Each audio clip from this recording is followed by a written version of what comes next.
was in Los Angeles. I interviewed an informant who gave us a description of some violent activity transpiring in Detroit, and some of the intelligence that we were picking up on indicated a major drug or many drug organizations operating in Detroit, and that a murder was taking place almost on a daily basis. Over a short period of time, the information became known, indicated that there was a mafia operating in Detroit, what they call a Black Mafia. It was unknown if they had any association with the mafia that lived in purportedly Grosse Pointe and other areas outside of the Detroit area. I was asked to go to Detroit to work a temporary duty assignment, which is called a TDY, for a 30-day period of time. And that was my first trip to Detroit, and it was one of the most devastating experience I ever experienced. I arrived in Detroit, there were I was shown two bodies that had been placed inside of the trunk of cars at the Detroit Metropolitan Airport.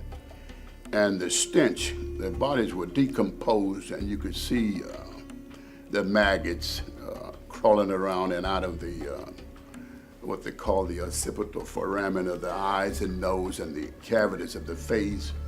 And the stench was a smell that it's almost with me today. Envisioning the scene is easily to recall, almost like a freeze frame to just bring it forward. And then when I arrived in Detroit, I saw some of the most, what I believe, dangerous person that I ever thought existed. I saw a complete disregard for lawfulness, a kind of lawlessness that I never thought existed in any city. I saw a people that appeared to be in fear of a lot of activities that were transpiring in Detroit. I learned a few words in Detroit. I learned what a blind pig is. I thought a blind pig was a hog that had seeing impairments, but I realized that it was an after-hour joint where they sold drugs, liquor, after hours, at prostitution. Everything that you could want was sold in a blind pig. And they were in various neighborhoods throughout the city. And obviously the police knew about them because they were in residential areas and some non-commercial areas and low commercial areas as well. And they operated apparently with impunity. Oh, I was just going along. Yeah, and when I arrived in Detroit, there was some information that Detroit was not only was it a violent city, but it was a city that had a lot of corruption, and it had various types. They had several subcultures, black subcultures in this city.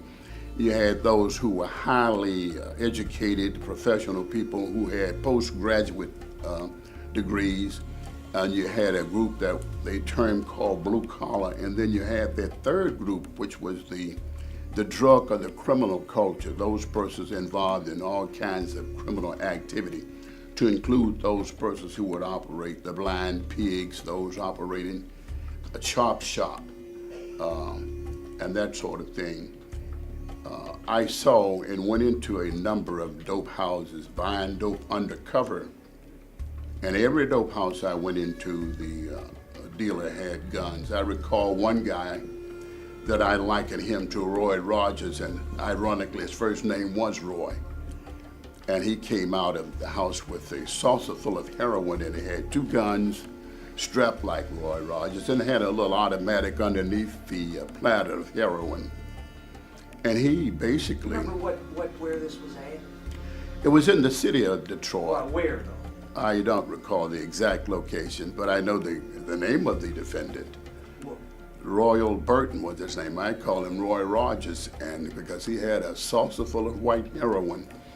And then when we went to that location, there was a guy there, Ken Adams, another agent named Kenneth Adams, he and I went there. And this guy had a robe that was fashioned out of a sheet and had a kind of a welt belt around his waist, and he had a little tote bag in his hand. And when we walked up to the location, we tried to speak to him, but he just looked at us and didn't even speak. And Ken remarked, and we playing the undercover role, said this MF cannot speak English. And then we walked on in and met Royal. We noticed that when we went inside of Royal's house, that he also came in, and he seemed to be really protecting the little tote bag that he had in front of him.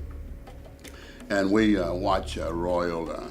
We bought heroin from Royal inside of his house, and he had a number of customers inside of his house. And he was dealing heroin just like he had a little supermarket. I mean, that he expressed, the only fear he seemed to express was being robbed by heroin addicts. And I recall a statement he made. He stated something to the effects, I hope none of you EMFs are not thinking about robbing me, because I have enough arsenal up in here to start a little war up in this motherfucker.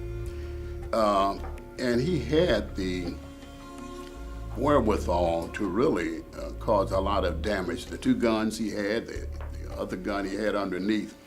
But when we left that location, we picked up surveillance. When we went in, we picked up surveillance.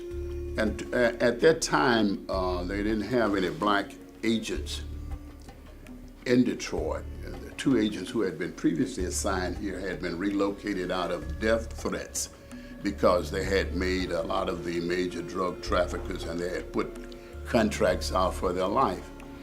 And as a consequence, we were brought in on temporary assignments to work these cases. But anyway, we picked up on a surveillance when we came from Royal House, and so we took the guy into what we call a cul-de-sac and did a yo-yo, a U-turn, and came right back out, and we drew down. We noticed that it was salt and pepper team, which kind of told us that it was the police, and we determined that it was police, and we kind of smiled when we found out it was police. And we were made aware that the Jesus Christ dressed gentleman in the robe was under investigation by ATF. And they suspected that he had frag grenades inside of that little tote bag that he was carrying. And I recall that Ken and I remarked that had we known that information beforehand, we would probably be bowing and sending worship to him rather than MFing him as we entered.